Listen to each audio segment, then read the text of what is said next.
Downtown Johannesburg is not in many tourist brochures. It has a reputation for drugs and gang violence.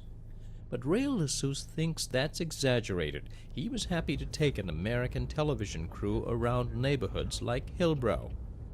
Lessus says this area is inhabited not by gangsters but ordinary folks struggling to make ends meet. Many are immigrants from other African countries. Most live without one of the most basic tools of modern life. A lot of these people have not had decent and cheap and affordable access to the internet or to telephony services. He says fewer than 1% of households here or in South Africa's rural areas can afford landlines. People are forced to use prepaid cell phones at rates 3 times what Americans pay for similar service, even though people here earn much less. Lessus says the huge fees to connect or terminate calls to even local phone networks hurt South Africa's competitiveness against countries with much lower telecom rates like India and China. For us to terminate a call onto a mobile network in China cost us a lot less than if someone phoned a landline in that shop down there. But a lot less. So it goes to show, look at these developing countries, India and China, their telecommunications costs are low, and look at their growth. Here, we are being exploited. You know, imagine someone, if they speak for 10 minutes, let's work it out even in dollar terms, like 20 minutes is 50 Rand, is almost $8. For a 20-minute local call. For a 20-minute cell-to-cell call. The big telecommunications providers like Vodacom and MTN say the prices reflect the cost of building infrastructure across a vast country. Their critics say the companies are simply ignoring poorer neighborhoods they perceive as less lucrative, and they say the government hasn't helped. The government still owns a share of what used to be a public telecom monopoly, and it shares in the windfall of phone and broadband profits. Flying under the radar of these sky-high rates, Lessus saw an opportunity to start his own business called Daba Telecom. We can buy in bulk at like 1 Rand and sell it at 1 Rand 20, and actually people normally would be buying it at 3 Rand, so it's win-win. We got a margin, people are saving money. We're just opening this all up into a Wi-Fi cloud. Across the downtown, Daba has installed relay antennas that connect one building to the next. Routers connect the buildings to the internet and make internet-based phones possible. We've got a pair of cable going into every single apartment. Rael Lessus describes himself as a geek with Robin Hood urges. He made a fortune selling education software, mostly in Europe. He sold his company and with a few other investors began Daba Telecom as a social business 2 years ago. He's an economist and teacher by training, and the new business has brought out his inner door-to-door salesman.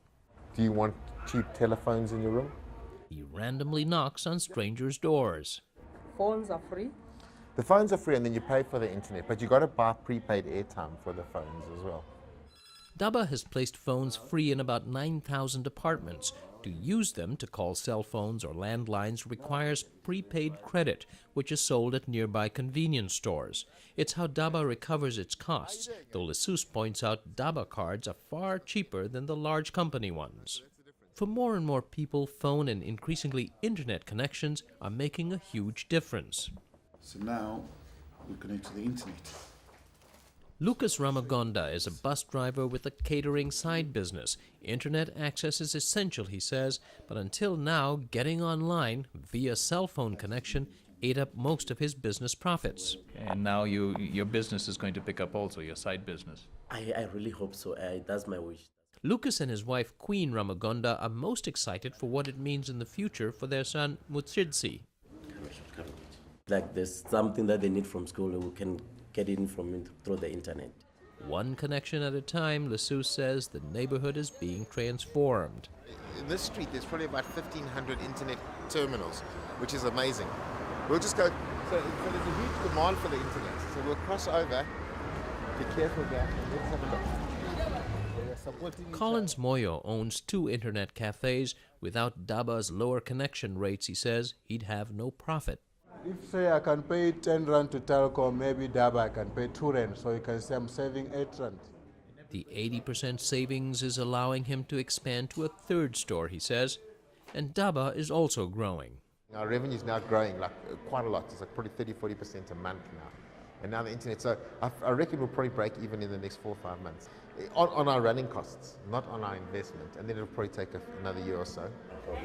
His immediate goal is to more than double the number of households with Daba phones to 25,000 by the end of this year. If it proves sustainable, Lessus says this could be the model across the developing world.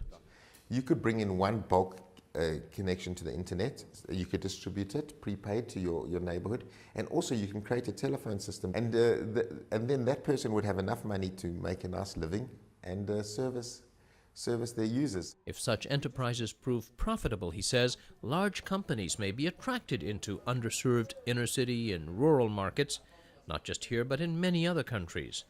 That would bring competition and lower prices for all.